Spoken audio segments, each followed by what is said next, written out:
Yes, good people, welcome into Numbers Don't Lie, powered by Sofascore. Of course, I'm your boy, JayDee Dyer, accompanied by my dog, Michael Lahoud. And listen to this headline, Man United, stunners in the building. Back-to-back wins against the top two teams in the Premier League. And we open up the conversation with, is Michael Carrick the right man to resurge them this year? Make sure you get involved in the comments because the man has taken over Old Trafford and taking it back to its golden days in just 2 games, Mike. But is he the right man to steer them back to glory this season? Yeah, he's definitely looking like it so far, right? When you beat Manchester City in the Manchester Derby in the way that they did, okay, you got my attention. But to go to the Emirates, to beat the unstoppable, unbeatable, not so more Arsenal, then the conversation has to be moving in that direction. Mike, when you turn around and break this down, Mike to a Mike, Michael Carrick has never lost as Man United caretaker manager. You can see some of the big results that he's had, though. United, of course, against Arsenal twice in there, the Man City derby you just alluded to, the Chelsea 1-1, and the Villarreal. Of course, this is over 10 years, so to break us down in terms of to understand what Michael Carrick's doing. But on the pitch, the energy, the vibes, what Man United are doing in terms of their fluidity, he just seems to have a different pulse on this team right now. Yeah, it really does. And a lot of talk's been talked about getting back to the Manchester United DNA as we look at what he's done. I mean, to go to the Emirates, to beat Arsenal at their place, you look at the names, you look at these storied managers, Champions League winner, right?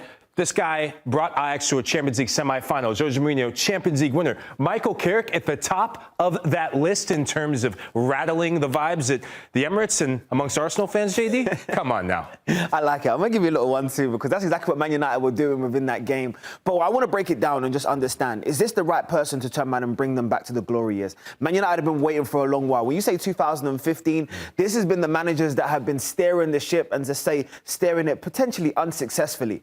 Is Michael Carrick the right person, what you've seen in the couple opening games? In my opinion, Michael Carrick will end up being the right person because for all the tactics that these, former managers tried to instill in the team, the one thing about Manchester United that makes it Manchester United is the fans, right? Michael Carrick is putting together performances, putting a team out on the pitch that's making Manchester United fans believe again, giving hope and giving this energy, this resilience, this passion on the pitch and within the fan base that makes them think that, okay, top 4, it's a reality, but 12 points out? What do you think, JD? I mean, I think he's... I'm so sorry, Man United, man. Let me get my professional hat on for a second.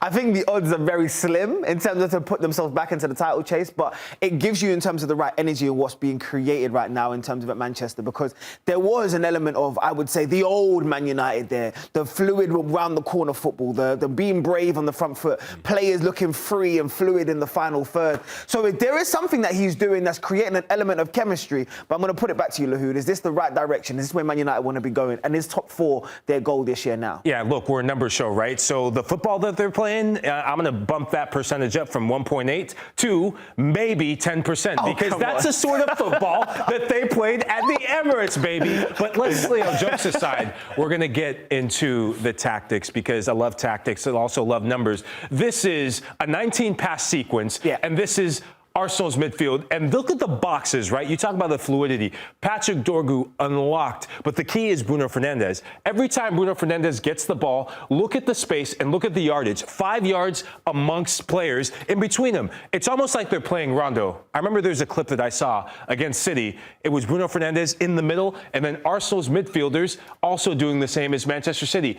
Look at how many players. 3 players converge on Bruno, but the rest of the players now, they're getting wide. Kobe Manu, who's a defensive midfielder, he has the freedom to go out wide and other players getting into spaces. Now, the fluidity is going to be the thing that I really want to harp on because I remember this as a player, right? When you're a talented player, you want to be able to express yourself. You have to have the fluidity. And Patrick Dorgu, as we see, he's going to end up being almost like a second center forward. And oftentimes, he's playing maybe as that second forward. But Casemiro as well, given the license to come, look at this run, JD. Dorgu's going to go blindside for Arsenal. And oftentimes, the 2 center backs for Arsenal, they were chasing shadows because they didn't know, with so much attention paid on Bruno Fernandes, and he almost could have scored that. Takes it with his right boot.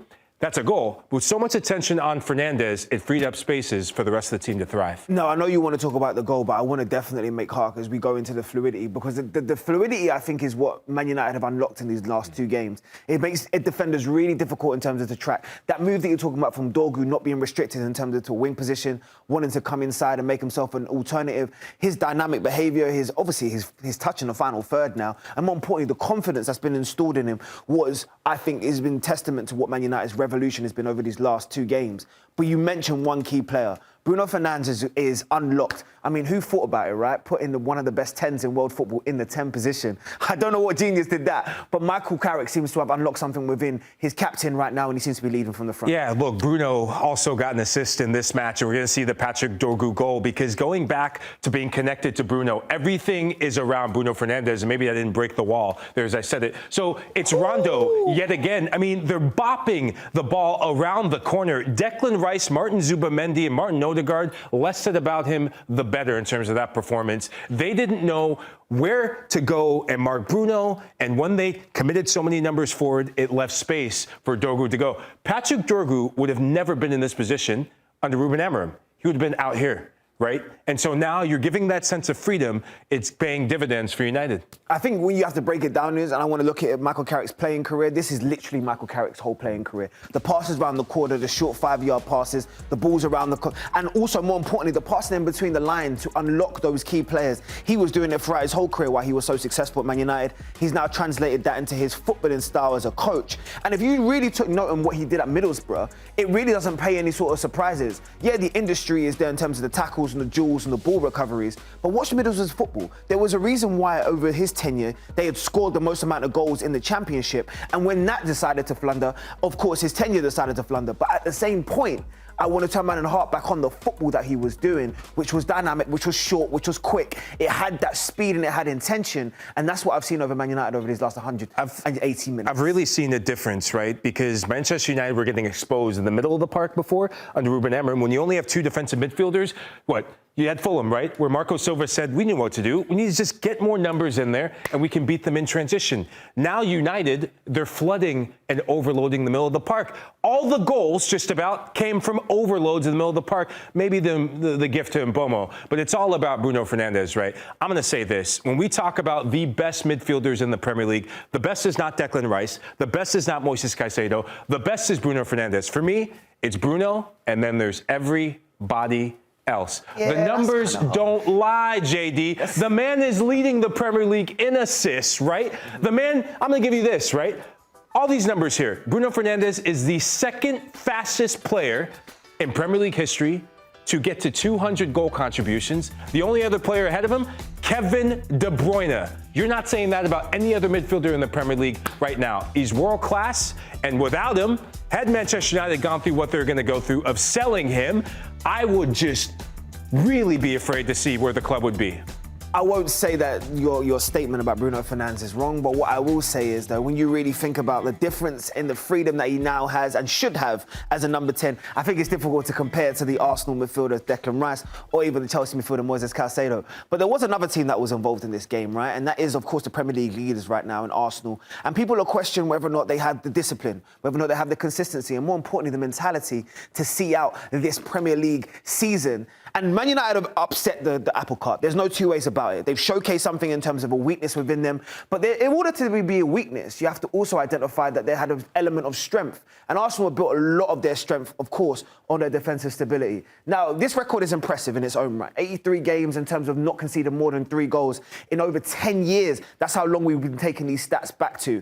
But I would also say, when you start to look a little bit deeper, I think there's an element of fatigue coming in. Now, maybe not a fatigue in terms of Mikel Arteta and his players, but maybe a physical fatigue, because since the Villa loss, look how many goals Arsenal have conceded in the 80th minute onwards. That tells me it's more of a mental thing or a physical thing in terms of the exertions that's on there. Now, you couple that with the injuries that they've had most recently, the struggle in terms of consistency in that back four, I think things are starting to unravel a little bit for Arsenal, and they need to go back to what their foundation was at the beginning of the season. I'm a big proponent that the mind follows, and then the body comes with it, right? I think the fatigue we're starting to see is a mental fatigue because this is a group, for the large part, that's been together. There's a sense of deja vu I'm starting to see. I mean, you go back to the Carabao Cup, they had that match in hand. Now they've made it a match with conceding goals late. I agree with that. But it's not just defensively, JD, it's in the other end, offensively as well. The biggest question I have right now, when it's tight, when you're in a difficult position,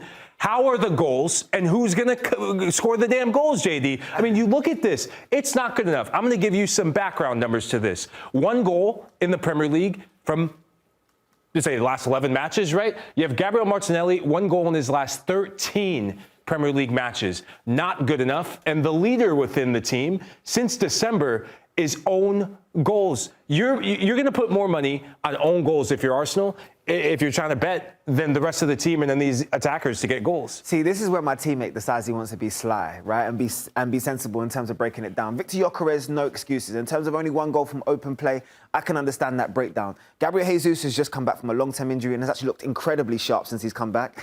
Gabriel Martinelli, how many games has he started within that period of time? Leo Trossard has led Arsenal in terms of goals in the Premier League this year, so it's understandable why he struggled to get any appearances, because he might only be having cameos of 2 to 10 minutes. So I would say, and he didn't even feature yesterday, if I remember correctly, in terms of any point throughout the game. So I would caveat and say, yes, Arsenal do have a deficiency in terms of creativity. They do have a deficiency in terms of sometimes being too rigid and robust.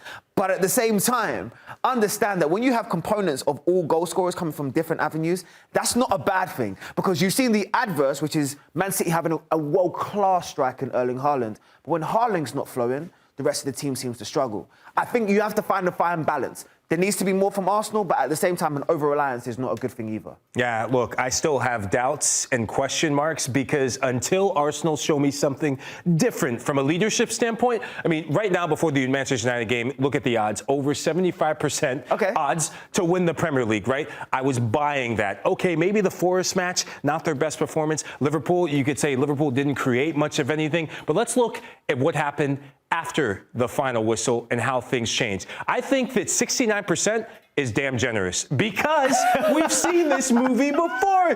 So my big thing, right? Yeah. And sometimes the numbers do lie and sometimes the numbers don't. I would love to see the numbers on the boos and the tension and the anxiety at the Emirates right now. Arsenal fans are feeling it. If I was to give a 9 out of 10 or out of 10 in terms of nerves, I would say right now the nerves are just getting to 6 or 7 right now for Arsenal fans. So it's on them to change this around. I'll tell you what my therapist says all the time, right? Forget the traumas from yesterday, focus on what's happening today. So Arsenal fans need to forget about what's happened in the past and maybe focus on the fact that they still are leading the Premier League right now. But forget about that. The call to action is to you. Do you believe that Arsenal will be able to see this out, looking at the next 3 fixtures and everything else that's going to come down to this Premier League season? Will Arsenal be crowned champions? You tell us. Hey, thanks for watching this video from Numbers Don't Lie. Be sure to catch our show every Monday at 5 p.m. on YouTube. And for news and insights from leagues all around the world, including Serie A, EFL, and all UEFA competitions, both men's and women's, don't forget to sign up for Paramount+.